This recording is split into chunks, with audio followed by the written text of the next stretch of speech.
A sloth, a donkey, and a curious human. Send a prompt and see what they're doing. One hits record with a question on his mind. Two brothers pick it up, see what they find. Corn takes his time, Herman's got the facts. Back and forth, they never hold back. My weird prompts, come on in, that's where we begin. My weird prompts, glad you're here. This episode was generated using artificial intelligence. Please verify facts. Hi everyone, welcome back to my Weird Prompts. I am Corn, and I am sitting here in our living room in Jerusalem with my brother. It is a beautiful afternoon here, and we have a script today that is going to push our vocal cords and our brains to the limit. Herman Poppleberry here. We have a compelling journey ahead of us today. Our housemate Daniel sent us a prompt that is effectively a linguistic time machine, and I have been looking forward to this all morning. We are going to be exploring the very fabric of the language we are speaking right now. It is a classic question of identity. Have you ever heard of the ship of Theseus paradox, Herman? It is a thought experiment from ancient Greece. The idea is that if you have a ship, and over time you replace every single wooden plank, one by one, until none of the original components remain, is it still the same ship? And if you took all the old planks and built a second ship, which one is the real ship of Theseus? I love that analogy for language. Corn. It is perfect, because if you look at English today versus the English spoken 1,000 years ago, almost every plank has been replaced. The vocabulary is different, the grammar has been overhauled, and the sounds are almost unrecognizable. Yet we still call it English. We feel this ancestral connection to it, even if we cannot understand a word of the original version. I agree. Daniel wanted us to explore that boundary. Where does the ship stop being the ship? We are going to attempt something experimental today. We are going to discuss the evolution of the English language, but as we go, we are actually going to shift our own speech patterns backward through time. We will start here in the present, then move to the era of Shakespeare, then to the Middle English of Chaucer, and finally try to touch the roots of Old English. It is going to get difficult to understand us by the end, but that is the point. We want to test the limits of mutual intelligibility. That is the technical term for when two speakers can understand each other without having to study the other's dialect or language. It is a sliding scale. You and I have high mutual intelligibility with someone from London or Sydney, but as we move back in time, that percentage drops until it hits zero. We touched on how language shapes our perception of the world back in episode 845, but today is more about the mechanics of the language itself. Why does English change so much?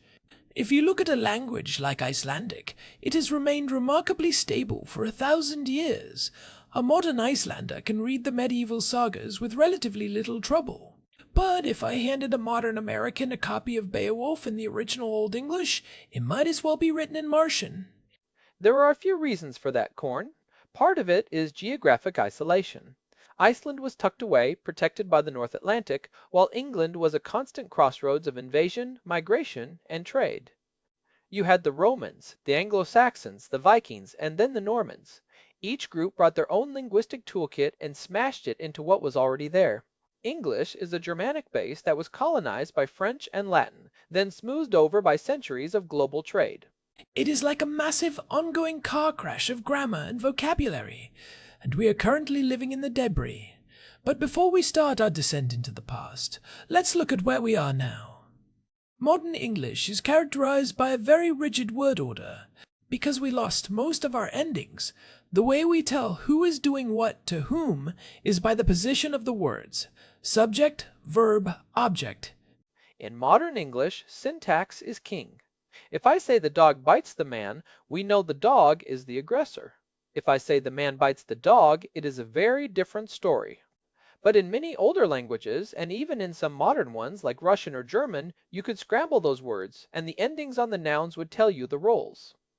English traded complexity in its endings for complexity in its word order and its use of auxiliary verbs. And we cannot talk about the transition to modern English without mentioning the Great Vowel Shift. This is one of the most important events in the history of our tongue, happening roughly between 1400 and 1700. It is the reason English spelling is such a nightmare today. We standardized our spelling right in the middle of a massive change in how we pronounced our vowels. It was a total upheaval. Essentially, all the long vowels shifted upward in the mouth. The word bite used to be pronounced beat. The word meat used to be pronounced mate. But then the printing press arrived in 1476, thanks to William Caxton. The printer started freezing the spelling of words just as the pronunciation was drifting away. So the way we write words like bite or meat reflects how they sounded 500 years ago, even though our tongues have moved to different positions since then. It is like our spelling is a fossilized record of a dead pronunciation. It is why we have words like night with a silent K and a silent GH. People used to actually say the K and the guttural H sound. It sounded more like nisht. It really did. And as we move into our first transition, we are going to see how that sounds. We are stepping back now into the 16th and 17th centuries, the era of the King James Bible and William Shakespeare. This is early modern English.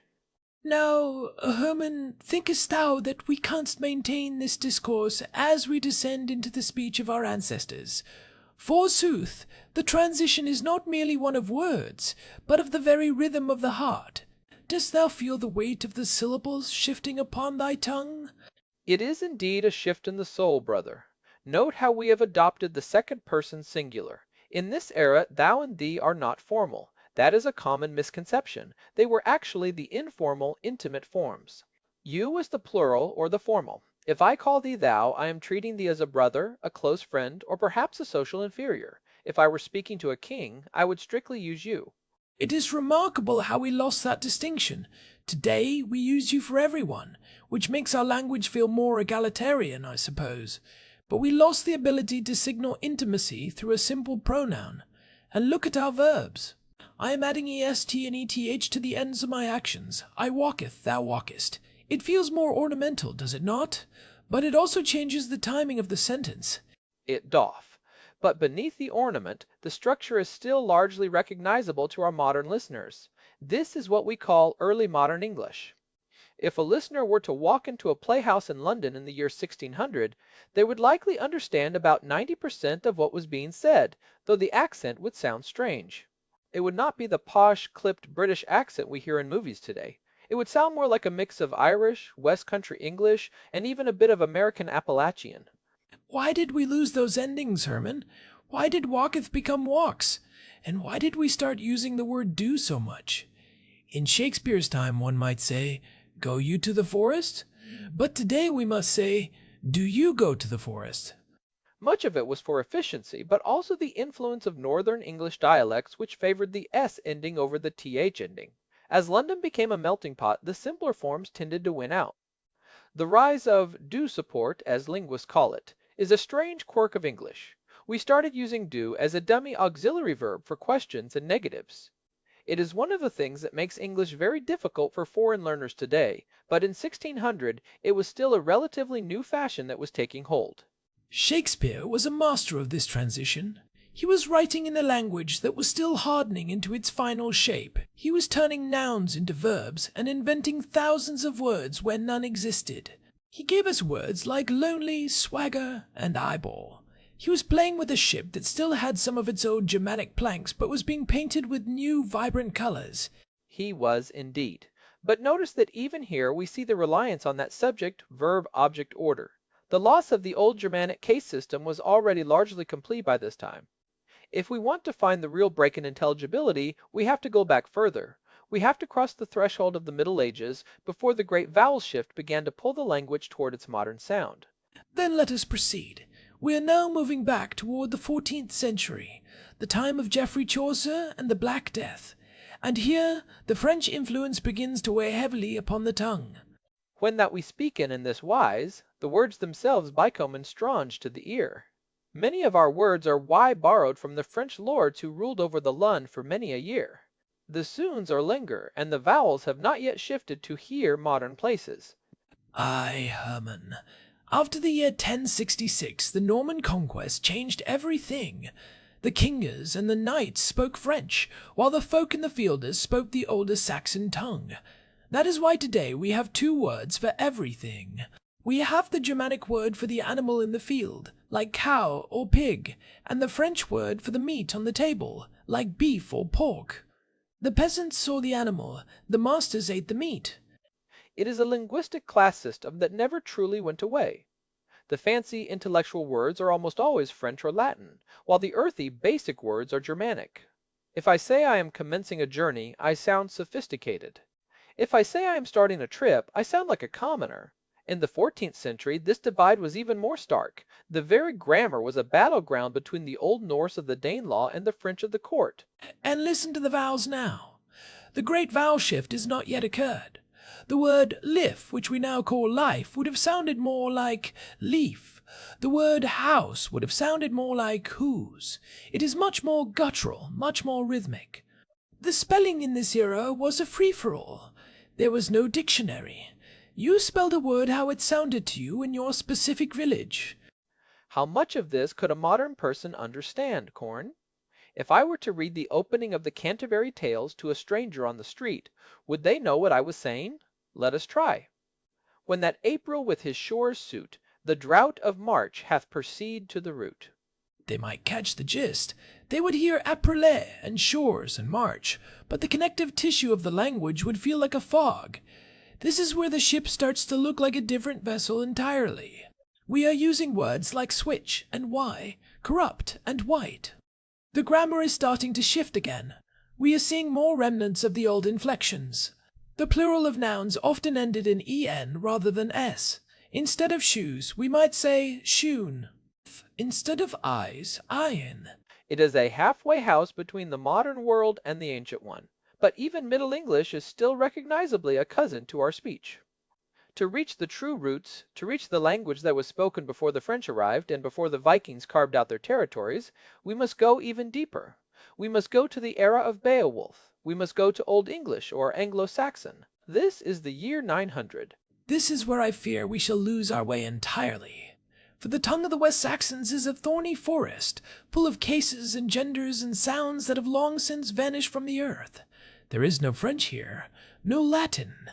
It is pure, unadulterated Germanic thunder. Whyet, we gardena in Geerdagum, Theodsininga, Thrim Gefrenon, Hutha Athalingas, Ellen Fremedon, oft skyled skeffing skethena, Thredum, Monogum Maekthum, Meodosetla Oftia, Exod Eorlas. Wait, Herman, stay with me. For the listeners who did not grow up in the 9th century, what did you just say? It sounded like you were casting a spell, or perhaps speaking a dialect of Icelandic. I was reciting the opening of Beowulf. It means, listen, we have heard of the glory of the kings of the Spear Danes in days of old, how those princes performed deeds of bravery. Often Sealdsefing captured the mead benches from troops of enemies, from many tribes, and terrified the earls. But notice the sounds. Whyet is our word what, but used as an exclamation. Sininga is kings, but with a genitive plural ending. It is a language of endings. It sounds like German mixed with a bit of Old Norse. And the grammar is complex. There are 4 or 5 different cases for nouns.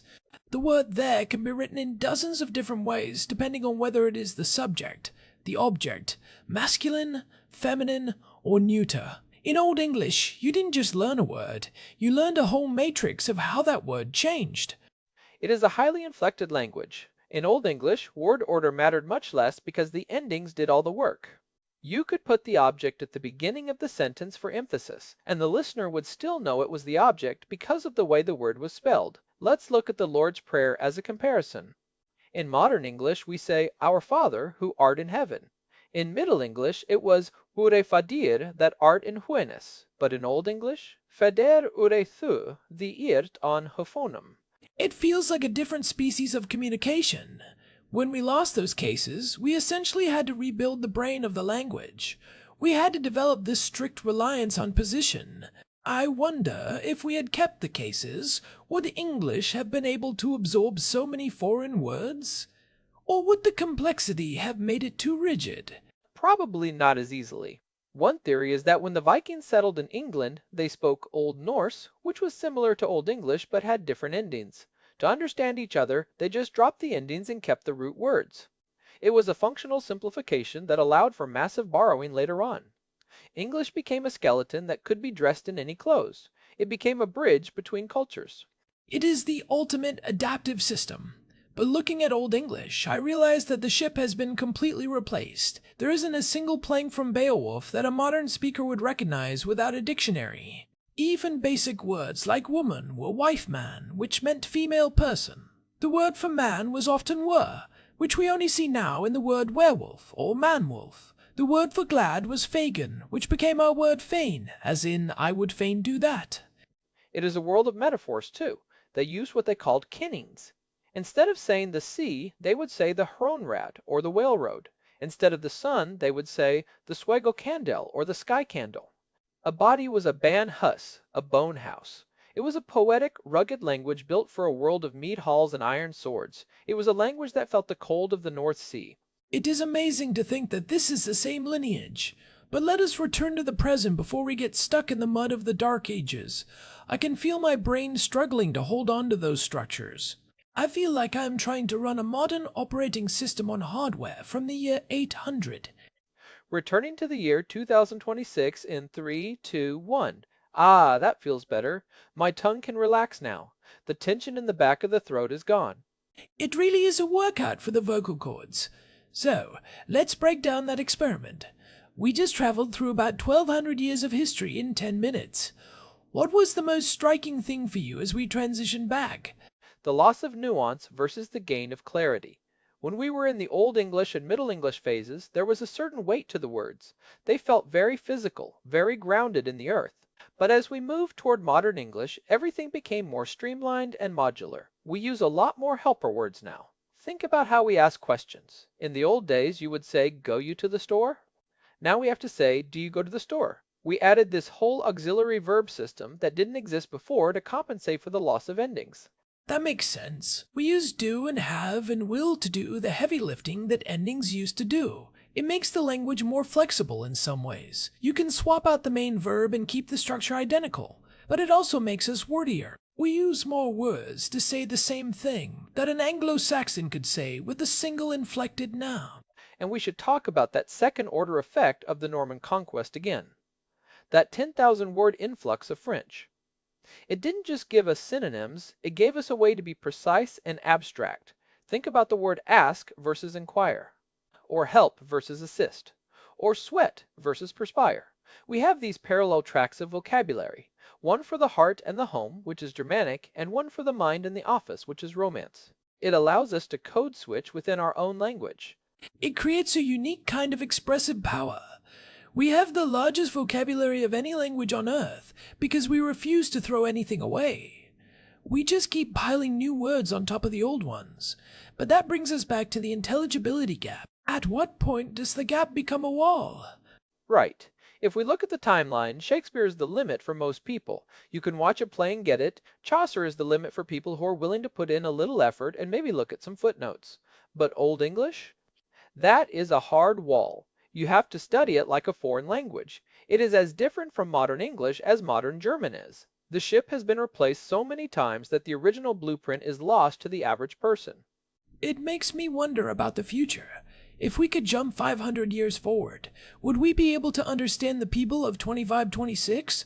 Or will the ship have changed so much that our podcast will sound like Beowulf to them? We are currently in March of 26, and even in the last few years, the way we talk about technology and social structures has shifted the vocabulary significantly. I think the internet and global mass media might act as a stabilizer. For the first time in history, we have a permanent, searchable record of how we speak. We have audio and video. In the past, language changed because people were isolated and only heard their local dialect. Now, a kid in Tokyo, a kid in London, and a kid here in Jerusalem are all watching the same videos and using the same slang. This creates a massive gravitational pull toward a standardized version of English. That is true, but slang moves faster than ever now. We see words go from niche internet subcultures to mainstream use in weeks, and then they die out just as fast. Maybe the core grammar will stay stable because of technology, but the vocabulary might churn even faster. We might end up with a language that has a very stable skeleton but changes its skin every 6 months. It is possible. But we also have to consider the impact of artificial intelligence. As we use tools to suggest our words and correct our grammar, we might see a kind of linguistic homogenization. The AI is trained on a specific set of data, and it tends to push us toward a standard, middle-of-the-road style. We might actually be entering an era where language stops evolving as rapidly because we are all being subtly corrected by the same algorithms. The AAI is the new printing press, freezing the language in place. That is a bit of a depressing thought. The idea of language is a wild, evolving forest being turned into a neatly trimmed lawn. Language needs mistakes to grow. It needs people using words incorrectly until the wrong way becomes the right way. That is how we got from Old English to where we are now. It is a trade-off. We gain universal intelligibility, but we might lose some of that regional flavor and the creative mistakes that drive language forward. Remember what we talked about in episode 799? About how losing a language feels like a pencil sketch replacing a permanent ink drawing. If we all start speaking a standardized global English, we might lose those deep, permanent ink connections to our specific histories. The pencil sketch of a global dialect might be easier to read, but it lacks the texture of the original. I think there will always be a counterculture, though. People love to use language to signal who they are and who they are not. As soon as a language becomes too standardized, young people will invent new ways to speak just to keep the adults from understanding them. That is a human universal. The drive for identity is just as strong as the drive for communication. You are probably right. We will always find a way to replace a few planks on the ship just to make it our own. So, looking back at the experiment, was it harder for you to speak in the older forms or to understand me when I was doing it? Speaking it is definitely harder. You have to actively suppress your modern instincts. My brain wants to say you instead of thou. It wants to use modern word order. When we were doing the Middle English part, I kept wanting to use words that I knew hadn't been invented yet. It requires a high level of cognitive load to stay in that historical pocket. It is like trying to walk through deep water. For me, the most intriguing part was the feeling of the sounds. Modern English feels very forward in the mouth. It is all teeth and lips. But those older forms, especially the Old English, felt much deeper in the throat. It felt more visceral, more percussive. It was a language meant to be shouted across a battlefield or recited in a drafty hall. We should probably mention for our listeners that if they want to see the visual side of this, they should check out episode 1031, where we talked about the evolution of the Hebrew and Aramaic scripts. It is a similar journey, but through the eyes instead of the ears. Seeing how a letter changes shape over 3,000 years is just as wild as hearing a vowel shift over 500. Definitely. And for those struggling with language learning today, check out episode 476. We talked about using modern tools to get past that intermediate plateau. It is a lot easier to learn a language today than it was in the year 800, that is for sure. We have dictionaries, apps, and instant translation. The Anglo-Saxons just had to listen and hope they didn't get hit by an axe. No kidding. Imagine trying to learn Old English when there wasn't even a standard way to write it down. Every scribe just spelled things however they felt like that day. It was a chaotic time, but out of that chaos came the most influential language in human history. It is a beautiful, messy, contradictory thing. It really is. I am glad Daniel sent this one in. It was a challenge to record, but it really makes you appreciate the tools we use to communicate every day.